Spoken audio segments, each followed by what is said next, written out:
So, you're a great speaker, but is your business actually working? Most professionals are blocked by their architecture, not their talent. Go to presentinfluence.com and take the strategic speaking business audit. It takes 2 minutes to identify the number one bottleneck stopping you from doubling your bookings, rebookings, and referrals. Find out if you're running a hobby or a business strategy and get your personalized roadmap. That's presentinfluence.com. If you're building a serious speaking business, you're operating in a marketplace where hype, pseudoscience, and motivational mythology are often sharing the same stage as genuine expertise. In this episode, I'd like to draw a line not between growth and cynicism, not even between inspiration and logic, but between influence with integrity and influence without evidence. This episode is not going to be for everyone, but it is going to be for speakers who care more about long-term credibility than short-term applause and guru-like following.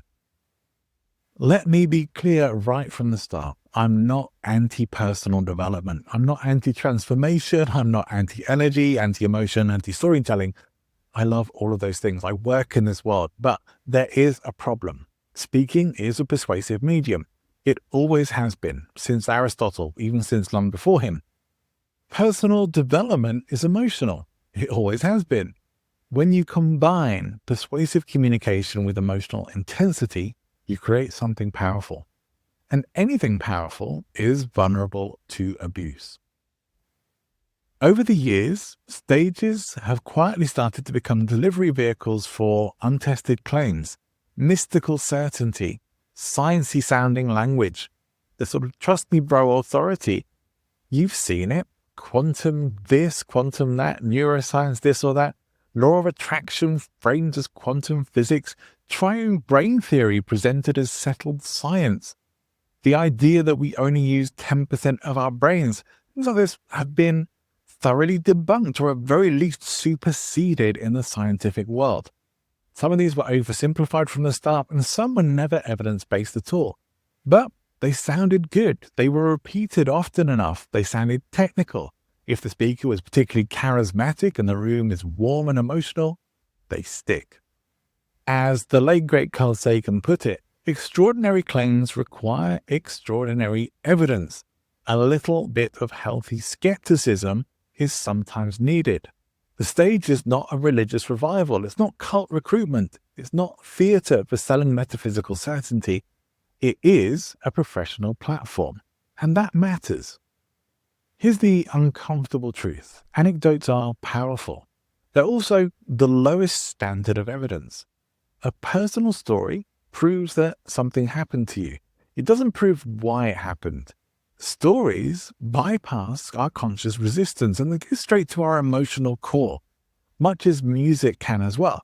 We're wired for narrative and we are wired to tune into stories and naturally want to know what happened next.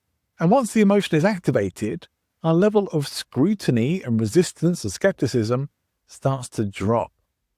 Our critical thinking goes on standby. High emotional arousal also lowers skepticism and rational thought.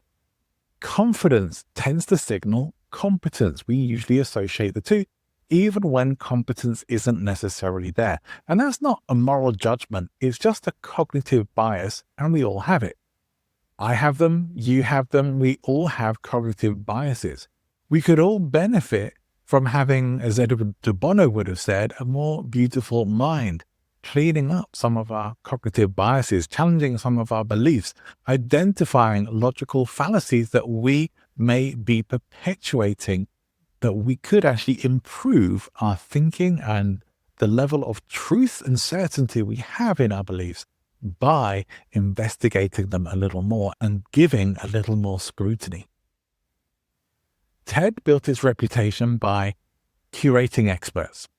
They then licensed the brand and launched TEDx. And that shift mattered. When you stand on the red dot, there's a transfer of authority. The brand itself confers credibility and the audience trusts the frame. And when the frame is trusted, scrutiny softens. We assume that someone has done the work of scrutinization for us and that a level of trust can be given as it has been conferred to the person on the stage by the organization. This means that weaker ideas can sometimes enter respectable rooms wearing borrowed authority. I don't say this as a TEDx attack. Many speakers still get value from doing TEDx talks. Many people still seek it out. It's more of an observation of how branding and perception work. And it should make us cautious, because if credibility can be borrowed, it can also be diluted. If the market starts associating speaking and speakers in general with hype and pseudoscience and guru theatrics, three things start to happen. Corporate buyers end up becoming skeptical of everyone. Serious thinkers and experts start to avoid the stage to avoid guilt by association. The profession starts to get lumped in with the loudest voices. We kind of saw this happen with coaching in the early 2000s. The coaching industry is still really recovering, and many people still think it's all charlatanism due to things like the low barrier to entry, high emotional persuasion, and market pollution by people who had no idea what they were doing and were passing themselves off as experts. If we want speaking to be taken seriously, we have to hold ourselves in the industry to a somewhat higher standard. My suggestion is not to turn keynotes into academic lectures. How boring would that be?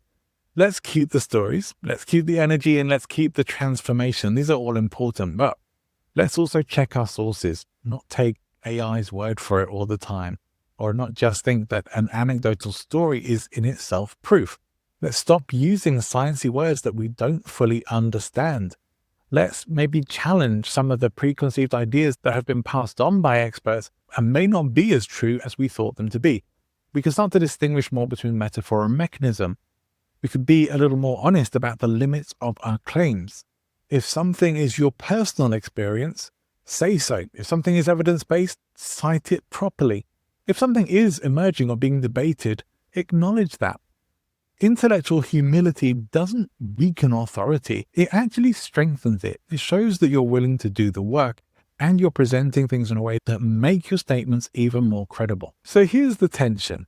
Certainty sells. Nuance is a little bit harder. Confidence fills rooms. Humility builds careers. You may be slightly less electrifying, adding caveats into your talks. You may get fewer standing ovations by refusing to oversimplify things, but you will build trust, and trust can build your expertise and your reputation. We should also trust and challenge our audiences to have the capability to understand and absorb what we're talking about, and not have to reduce everything to the lowest common denominator. So the point of this episode was really not about attacking the personal development industry. I love lots of aspects of the personal development world. I still work in that world to some degree. And I do love the elements of personal development that are able to withstand scrutiny and have been tried and tested. I do love the philosophy that a lot of personal development has been built upon, that contains years of ancient wisdom that we can still benefit from today. So really, this is about separating influence from manipulation. It's about protecting the integrity of a profession that relies on trust. The speaking world and the personal development world don't need a hostile divorce, maybe just some healthy boundaries. If this episode has resonated with you, then you're in the right place. But if you disagree, I'm genuinely open to the conversation. Scrutiny is the point. You should question everything. Not just question your cognitive biases, question mine as well. Question what I say too. I actively want to encourage all of us to question everything. We should all be unafraid to apply healthy skepticism in our lives rather than lowering our resistance to things that may not be true. I don't know about you, but I would rather believe as many true things as I can believe and try and eliminate as many falsehoods from my life as possible.